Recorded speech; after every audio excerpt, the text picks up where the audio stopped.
नमस्कार, 9 की खबर देख रहे हैं आप और मैं आपके साथ रंजना रावत। बुलेटिन की शुरुआत करते हैं और पहली खबर आपको छपरा से बता रहे हैं, जहां छपरा के सरकारी विद्यालयों में एनजीओ के माध्यम से मिड डे मील उपलब्ध कराया जा रहा है। और छपरा सदर ब्लॉक के तेलपा स्थित एक सरकारी विद्यालय में एनजीओ की ओर से उपलब्ध कराए गए भोजन में छिपकली मिलने का मामला सामने आया है। छिपकली मिलने के बाद यहां ग्रामीणों ने जमकर हंगामा किया।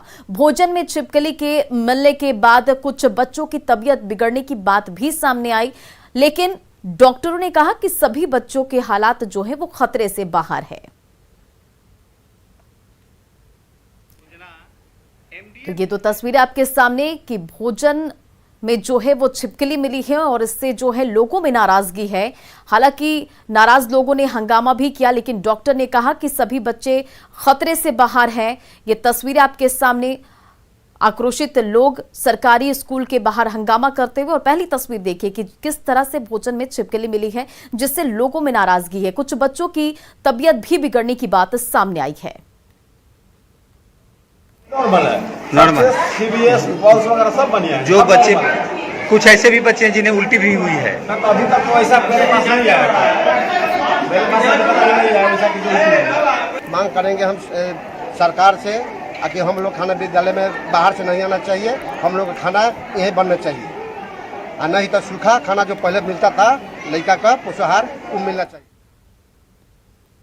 और इधर मुजफ्फरपुर के सातपुरा किला मोहल्ले में बदमाशों ने एक महिला के गले से सोने का चेन खींचा और चेन लेकर मौके से फरार हो गई। ये पूरी वारदात सीसीटीवी कैमरे में कैद हो गई। तस्वीरें आपके सामने कि किस तरह से बाइक सवार जो आते हैं और फिर उसके बाद महिला के गले से चेन छीनकर वो निकल जाते हैं अपराधी।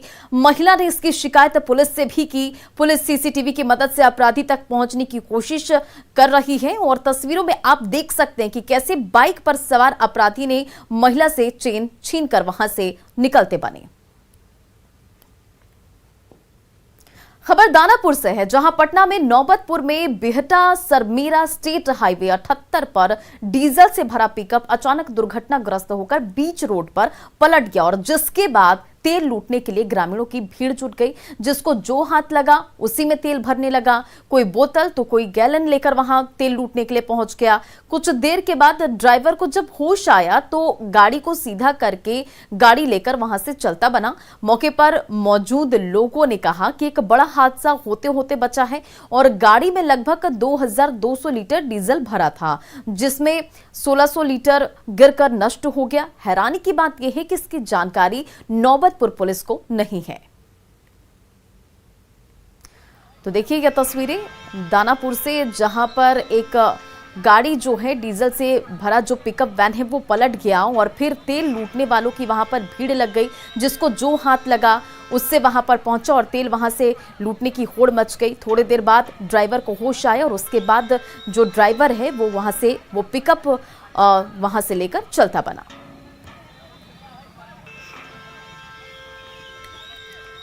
बाढ़ अनुमंडल के टाल क्षेत्र के किसान फसल लूट की घटनाओं से काफी परेशान रहते हैं। मोकामा से घुसवारी हो या पंडारक थाना का सरहन टाल, सभी जगहों पर फसल लूट की वारदात होती है। जिन क्षेत्रों में फसल लूट की घटना ज्यादा होती थी वहां पर घुड़सवार दल को तैनात किया गया है, जिससे कि किसान अपनी फसल काटकर सुरक्षित अपने घर तक ले जा रहे हैं। पुलिस घुड़सवार दल जो है सुबह 6 बजे से टाल क्षेत्रों में घूमते रहते हैं। मोकामा और घुसवारी में इनकी तैनाती हो गई है।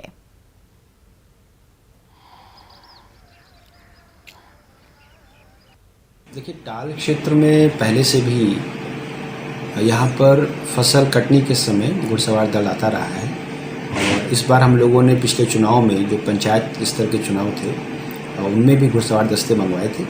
इनसे बख्तियारपुर का दियारा क्षेत्र हो, टाल क्षेत्र हो, मोकामा का टाल क्षेत्र हो, घुसवारी का टाल क्षेत्र हो, इन सब जगहों पर हमें काफ़ी आसानी रही। एक तो परंपरागत रूप से जो फसल चोरी की घटनाएं होती हैं इनको रोकने में मदद मिलती रही है पहले भी। गोपालगंज में अनाज की कालाबाजारी थमने का नाम नहीं ले रहा है। प्रशासन की तरफ से कई बार छापेमारी में निजी गोदाम से सैकड़ों बोरा अनाज जब्त किया गया है। मामला कटैया के रानीपुर इलाके का है। खबर के मुताबिक गुप्त सूचना के आधार पर अधिकारियों की टीम ने कार्रवाई करते हुए 440 बोरा पीडीएस का चावल बरामद किया। चावल को कालाबाजारी के लिए व्यवसायी दशरथ शाह के गोदाम में रखा गया था और छापेमारी के दौरान टीम ने पैकिंग मशीन, वजन मशीन और एफसीआई का बोरा बरामद किया है।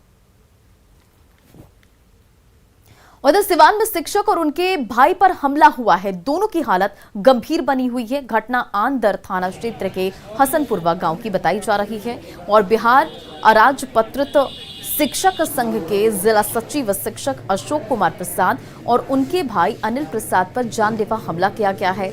स्कूल जाने के दौरान सड़क पर सरसों बिछाया गया था और उन्होंने कहा कि सड़क पर क्यों रखा गया है, ये बोलकर ये लोग स्कूल चले गए। जब शाम में स्कूल से लौट रहे थे तभी गांव के कुछ लोगों ने उन पर हमला कर दिया, जिसमें शिक्षक और उनके भाई के सिर पर चोट लगी है। सिवान सदर अस्पताल में दोनों का इलाज फिलहाल जारी है और हमला करने का आरोप गांव के कुछ लोगों पर लगा है। फिलहाल पुलिस इस पूरे मामले की तफ्तीश में जुटी हुई है।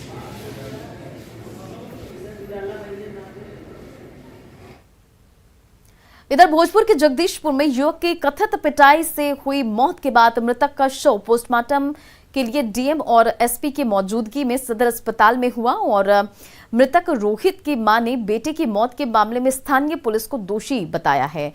मृतक की मां के मुताबिक जगदीशपुर किला की सुरक्षा में तैनात जवान ने रोहित की बुरी तरह से पिटाई कर दी, जिसके बाद वो गंभीर रूप से जख्मी हो गया था और गंभीर रूप से रोहित को इलाज के लिए स्थानीय रेफरल अस्पताल में एडमिट कराया गया, जहां उसकी मौत हो गई। मृतक की मां ने बेटे की मौत के मामले में जांच की मांग कर दोषी पुलिस कर्मियों पर कार्रवाई की मांग की है। मेरा बेटा बबलू सिंह कोठी में अपना टहल रहा था। टहलने के बाद उधर से जब आया तो देखा कि सीआईटी वाला एक लड़की को लेकर के कोठी के भीतर में नीचे में जो रखे हुए हैं, इस पर मेरा बेटा बबलू सिंह विरोध किया। इसको क्यों घुसा है, जल्दी निकालो इसको बाहर, जल्दी निकालो इसको। उसको खींच के निकाल रहा था, उसको सीआईटी वाला उसको बहुत मार मारे। जब हम हमारा बेटा राजू देखे खिड़की से तो चिल्लाए, क्यों मार रहे हो हमारे बेटा को, हम थाना को फोन करते हैं। तब इधर से भाग गया। मुजफ्फरपुर में दिमागी बुखार का खतरा फिर से बढ़ने लगा है और इसके साथ ही जिला और स्वास्थ्य विभाग के आंकड़े पर सवाल उठने लगे हैं। जिला सिविल सर्जन के मुताबिक अब तक जापानी बुखार के एक भी मामले नहीं मिले हैं, जबकि डीपीआरओ कमल सिंह ने जिले में 4 मरीजों के मिलने की बात कही है, जिसमें एक की मौत हो गई, जिसके कारण बीमारी के वास्तविक आंकड़े को लेकर जिला प्रशासन पर सवाल उठने लगे हैं। हालांकि श्री कृष्ण सिंह मेडिकल कॉलेज और हॉस्पिटल की रिपोर्ट के मुताबिक इस बीमारी के 4 मरीजों की बात सामने आई है, जिसमें से एक की मौत की बात कही गई है। और इस वक्त की बड़ी खबर आपको पटना से बताते, जहां पटना और आरा में ईओयू की बड़ी कार्रवाई सामने आ रही है। तो देखिए इस वक्त की ये बड़ी खबर, जहां पटना और आरा में ईओयू की बड़ी कार्रवाई सामने आ रही है। सतीश कुमार सिंह के ठिकानों पर छापेमारी जारी है। रानी तालाब के तत्कालीन थाना प्रभारी के ठिकानों पर यह छापा किया जा रहा है। आय से अधिक संपत्ति मामले में ये कार्रवाई की जा रही है। तो बड़ी खबर आपको इस वक्त की बता रहे हैं। आपको बताते चले कि आरा के कुल्हड़िया में भी छापेमारी लगातार जारी है। तो ये बड़ी खबर इस वक्त की, जहां पटना और आरा में ईओयू की बड़ी कार्रवाई जारी है। और आपको बताते चले कि सतीश कुमार सिंह के ठिकानों पर ईओयू की टीम छापेमारी कर रही है। रानी तालाब के तत्कालीन थाना प्रभारी के ठिकानों पर यह छापेमारी जारी है। अधिक अपडेट के साथ संवाददाता संजय हमारे साथ फोन लाइन पर जुड़ गए। संजय, क्या कुछ अपडेट? जी बिल्कुल, देखिए बालू माफियाओं से अवैध संबंध रखने और बालू के अवैध खनन को बढ़ावा देकर राज्य सरकार को राजस्व की क्षति पहुंचाने वाले कई अधिकारियों पर पहले भी गाज गिरी है।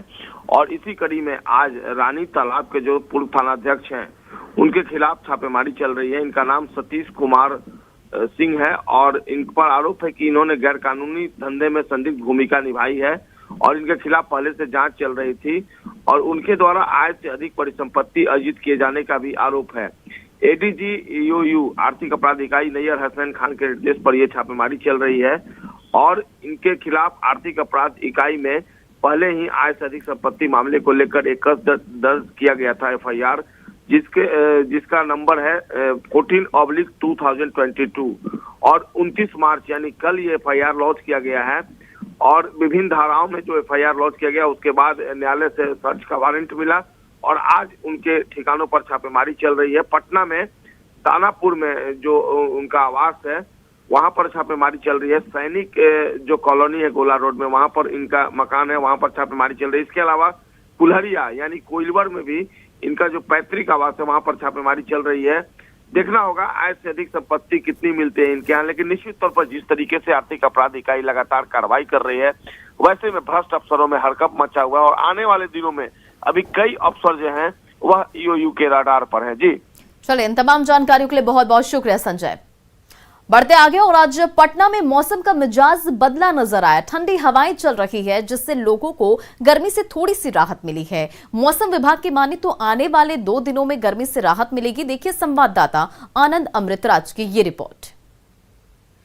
पिछले कुछ दिनों से बिहार के कई जिलों में भीषण गर्मी पड़ रही थी, लेकिन अचानक से मौसम में बदलाव आया है और राजधानी पटना में मौसम बेहद खुशगवार हो गया है और आकाश में बादल छाए हुए हैं, ठंडी ठंडी हवाएं चल रही हैं और कल देर शाम से पटना के मौसम में बदलाव हो गया। मौसम विभाग के माने तो बिहार के कई जिलों में मौसम में बदलाव देखा जा रहा है और आने वाले 1 से 2 दिनों में गर्मी से लोगों को निजात मिलेगी। और जाहिर सी बात है पूर्वइया हवा चल रही है, इसकी वजह से हवा में भी ठंडक है और मौसम में काफ़ी बदलाव हुआ है। और राजधानी पटना की मैं आपको तस्वीर बताऊं कि पटना में बादल छाए हुए हैं और ठंडी ठंडी हवाएं चलने से लोगों को काफ़ी राहत मिली और पिछले कुछ दिनों से भीषण गर्मी से लोग बेहद परेशान थे और अचानक से पूर्वइया चलने के बाद मौसम में काफ़ी बदलाव आया और मौसम विभाग के माने तो आने वाले 2 दिनों तक मौसम में बदलाव देखा जाएगा और बिहार के कुछ जिलों में छिटपुट बारिश की भी संभावना जताई जा रही है, लेकिन फिलहाल गर्मी से पटना वासियों को राहत मिला है। कैमरामैन सुबोध के साथ आनंद अमृतराज, न्यूज 18 नेटवर्क, पटना। कभी यूपीएससी का रिजल्ट तो कभी निजी जीवन को लेकर सुर्खियों में रहने वाली टीना डाबी एक बार फिर चर्चा में हैं। IAS टीना डाबी जल्द ही दूसरी शादी के बंधन में बंधने वाली हैं। कौन है टीना का दूसरा प्यार जिसकी वो दुल्हनिया बनने जा रही, ये रिपोर्ट देखिए।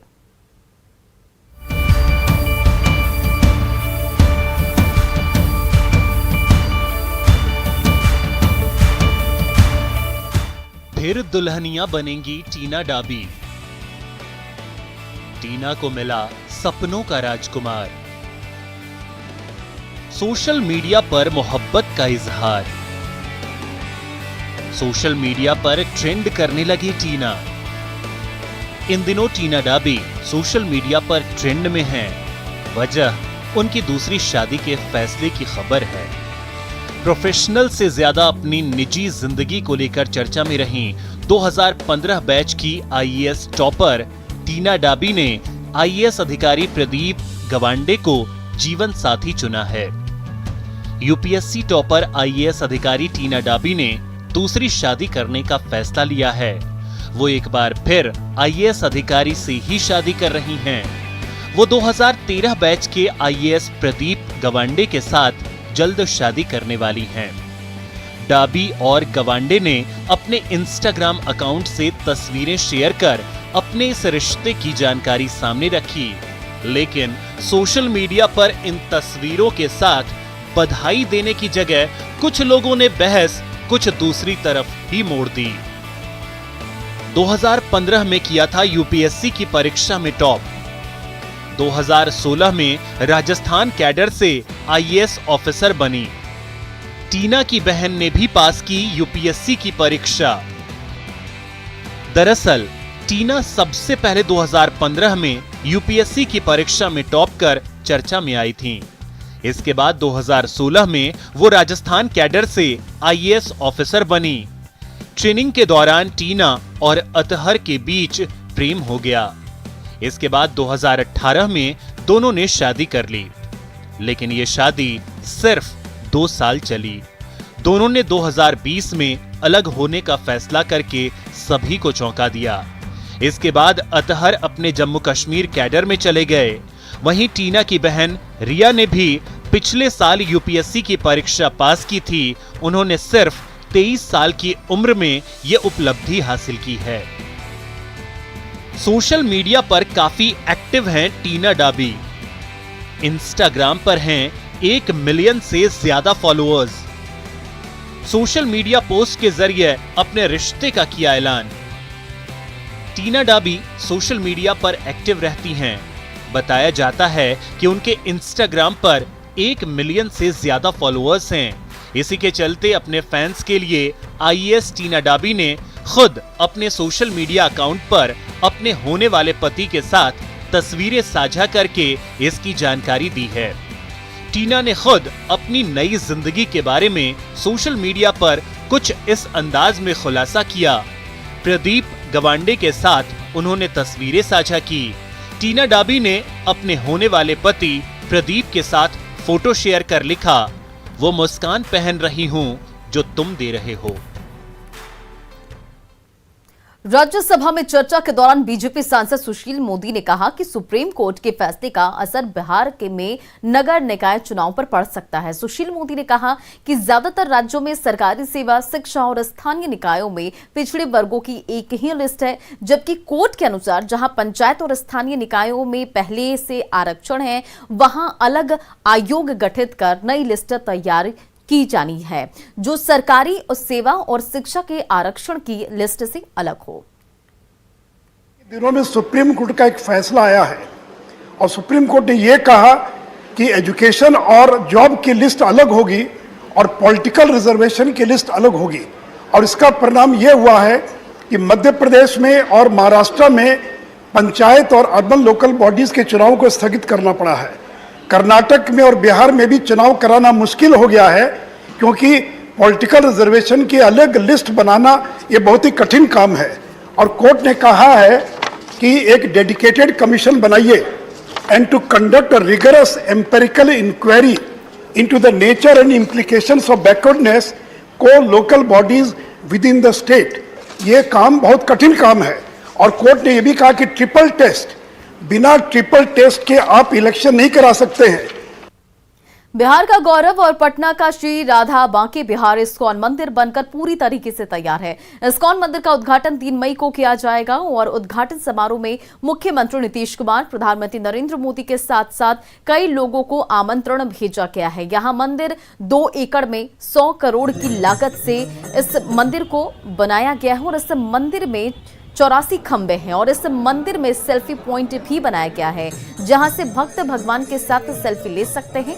और इस मंदिर में अलग से भगवान की रसोई भी बनाई गई है जहां भक्तों के लिए प्रसाद बनाए जाएंगे और एक साथ 1000 लोग बैठकर इस मंदिर में भगवान का प्रसाद ग्रहण कर सकते हैं। होगा और उसके 5 दिन का कार्यक्रम होते हैं। प्रतिष्ठा के बाद फिर लोगों को दर्शन होगा। और इसमें विशेषता जो आप बोल रहे हैं, विशेषता तो बहुत सारे हैं इसके। 84 खंबे हैं 84 लाख योनियों से मुक्त होने के लिए। और इसके नाग शैली में पूरी डिज़ाइन हुए हैं, पत्थर के काम जो हुए, और इसीलिए समय लगा। उत्तर प्रदेश सरकार ने वहां के सभी मदरसों के लिए राष्ट्रगान अनिवार्य कर दिया है और इस फैसले की गूंज बिहार के सियासी गलियारे तक पहुंच चुकी है और इस पर राजनीति भी जमकर हो रही है। बीजेपी ने बिहार के तमाम मदरसों में राष्ट्रगान अनिवार्य करने की मांग की है तो विपक्षी पार्टियों ने ऐसी मांग पर सियासत नहीं करने की बात कही है।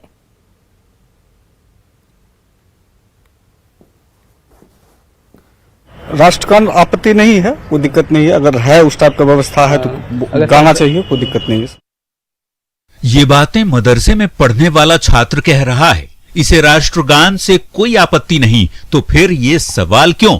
आखिर राष्ट्रगान को लेकर ये बातें क्यों बिहार में उठ रही हैं? तो जान लीजिए, यूपी सरकार ने वहां के मदरसों में राष्ट्रगान को अनिवार्य कर दिया है और बस इसी को लेकर बिहार की सियासत गर्म हो चली है। बीजेपी ने इसे जायज बताते हुए बिहार के मदरसों में लागू करने की मांग की है। राष्ट्रगान में किसको इतराज है जो आप सवाल पूछ रहे हैं? क्या एजेंडा है आपका? कोई राष्ट्रगान से मना कर सकता है भारत में रहकर? मुझे तो नहीं मालूम किसी ने राष्ट्रगान से मना किया है। बिल्कुल, मदरसों में क्यों नहीं हो? मदरसा में हमारे भारत के रहने वाले पढ़ते हैं ना बच्चे, तो हम यदि राष्ट्रगान गाते हैं अपने विद्यालय में, अपने बच्चों को सिखाते हैं। मदरसों में राष्ट्रगान के मुद्दे पर बीजेपी उत्साहित है तो विरोधियों को ये पसंद नहीं। राष्ट्रगान को लेकर ऐतराज नहीं, लेकिन जवाब सत्ता पक्ष को जरूर दिया जा रहा है। राष्ट्रगान का मतलब जन गण मन अधिनायक जय है। आपको किसने कहा कि बिहार के मदरसा में गाया नहीं आता? तो मैं तो अपने गांव के मदरसा में देखता हूँ, गाया हुआ देखता हूँ। ये तो उसका साजिश कर फैलाने का एक कोशिश है जो बिहार में उसका कामयाब कभी नहीं होगी। नहीं, जबरदस्ती थोपने वाली बात नहीं होनी चाहिए। जबरदस्ती थोपने वाली बात नहीं होनी चाहिए। हर मदरसा का अपना उसूल है, अपना ज़ाब्ता है। अगर उस ज़ाब्ते में उस उसूल में अगर वो आते हैं और लाते हैं तो कोई एतराज की बात नहीं है, क्योंकि राष्ट्रगान है। हमने कभी विरोध किया है, न विरोध करेंगे। बिल्कुल सब जगह होना चाहिए। राष्ट्र सभी हिंदू, सभी मुसलमान भाई, सब लोग, हम लोग भारतवर्ष के हिंदुस्तानी हैं, इसलिए राष्ट्रीय गीत तो सबको गाना चाहिए। अब जरा मदरसे चलाने वालों की भी बात सुन लीजिए। इन्हें राष्ट्रगान गाने से कोई आपत्ति नहीं, हाँ, जबरदस्ती थोपने वाली बात नहीं होनी चाहिए। और राष्ट्रीय गान पढ़ने में भी ऐसा कोई आपत्ति नहीं। हम लोग के यहाँ जनगण जो है मना बच्चे को जुबानी याद है, सभी बच्चे पढ़ते हैं। और जब भी हमारे यहाँ कोई प्रोग्राम होता है तो राष्ट्रीय गान जाहिर सी बात है गाया जाता है, पहले पढ़ा जाता है, उसके बाद हमारे यहाँ जो है नाट पढ़ा जाता है, शुरुआत होती है उसकी। मदरसों में राष्ट्रगान को लेकर सियासत यूपी से बिहार तक आ पहुंची है। वैसे इसके पहले भी बिहार में कई बार मदरसों को लेकर बीजेपी नेताओं की भूमिका पर सवाल खड़े हो चुके हैं और एक बार फिर से राष्ट्रगान से जुड़े मुद्दे पर सियासत गरमा गई है। न्यूज़ 18 के लिए पटना से आनंद अमृतराज की रिपोर्ट। और फिलहाल इस बुलेटिन में इतना ही। बने रहे आप न्यूज़ 18 बिहार झारखंड के साथ।